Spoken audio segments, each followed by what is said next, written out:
नमस्कार दोस्तों। एक सेठ जी बहुत ही दयालु थे। धर्म कर्म में यकीन करते थे। उनके पास जो भी व्यक्ति उधार मांगने आता वे उसे मना नहीं करते थे। सेठ जी मुनीम को बुलाते और जो उधार मांगने वाला व्यक्ति होता उसे पूछते कि भाई तुम उधार कब लौटाओगे, इस जन्म में या फिर अगले जन्म में। जो लोग ईमानदार होते वो कहते सेठ जी हम तो इसी जन्म में आपका कर्ज चुकता कर देंगे। और कुछ लोग जो ज्यादा चालाक व बेईमान होते वे कहते सेठ जी हम आपका कर्ज अगले जन्म में उतारेंगे।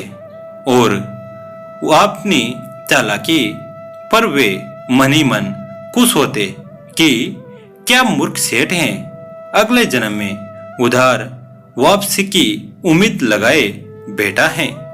ऐसे लोग मुनीम से पहले ही कह देते कि वो अपना कर्ज अगले जन्म में लौटाएंगे। और मुनीम भी कभी किसी से कुछ पूछता नहीं था। जो जैसा कह देता मुनीम वैसा ही बही में लिख लेता। एक दिन एक चोर भी सेठ जी के पास उधार मांगने पहुंचा। उसे मालूम था कि सेठ अगले जन्म के लिए रकम उधार दे देता है। हालांकि उसका मकसद उधार लेने से अधिक सेठ की तिजोरी को देखना था। चोर ने सेठ से कुछ रुपए उधार मांगे। सेठ ने मुनीम को बुलाकर उधार देने को कहा। मुनीम ने चोर से पूछा भाई इस जन्म में लौटाओगे या अगले जन्म में। चोर ने कहा मुनीम जी मैं यह रकम अगले जन्म में लौटाऊंगा। मुनीम ने तिजोरी खोलकर पैसे उसे दे दिए। चोर ने भी तिजोरी देख ली और तय कर लिया कि इस मूर्ख सेठ की तिजोरी आज रात में उड़ा दूंगा। वो रात में ही सेठ के घर पहुंच गया और वहीं भैंसों के तबेले में छिपकर सेठ के सोने का इंतजार करने लगा।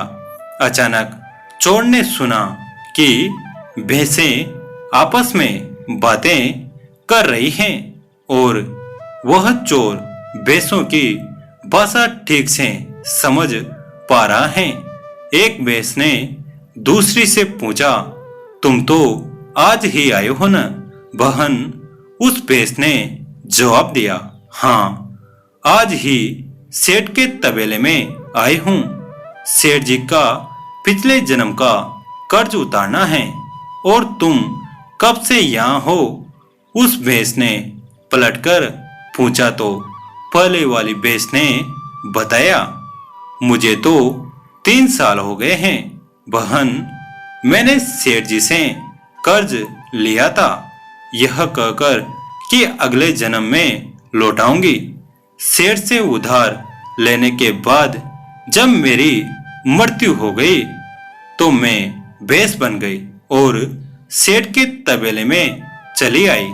अब दूध देकर उसका कर्ज उतार रही हूँ। जब तक कर्ज की रकम पूरी नहीं हो जाती तब तक यहीं रहना होगा। चोर ने जब उन भैंसों की बातें सुनी तो होश उड़ गए और वहां बंदी भैंसों की ओर देखने लगा। वो समझ गया कि उधार चुकाना ही पड़ता है, चाहे इस जन्म में या फिर अगले जन्म में उसे चुकाना ही होगा। वह उल्टे पांव सेठ के घर की ओर भागा और जो कर्ज उसने लिया था उसे फटाफट मुनीम को लौटाकर रजिस्टर से अपना नाम कटवा लिया।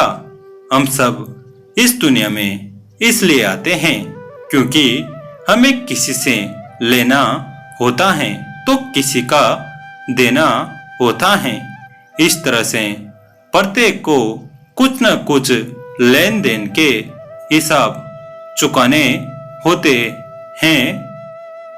इस कर्ज का हिसाब चुकता करने के लिए इस दुनिया में कोई बेटा बनकर आता है तो कोई बेटी बनकर आते हैं, कोई पिता बनकर आता है, कोई मित्र बनकर आता है तो कोई शत्रु बनकर आता है, कोई पड़ोसी बनकर आता है तो कोई रिश्तेदार बनकर आता है।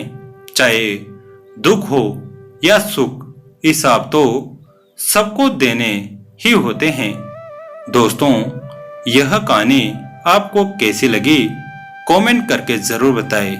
वीडियो को लाइक करें, चैनल को सब्सक्राइब करें और बेल आइकन को दबाकर ऑल पर प्रेस करें। दोस्तों, कहानी अंत तक देखने के लिए आप सभी का तहे दिल से धन्यवाद।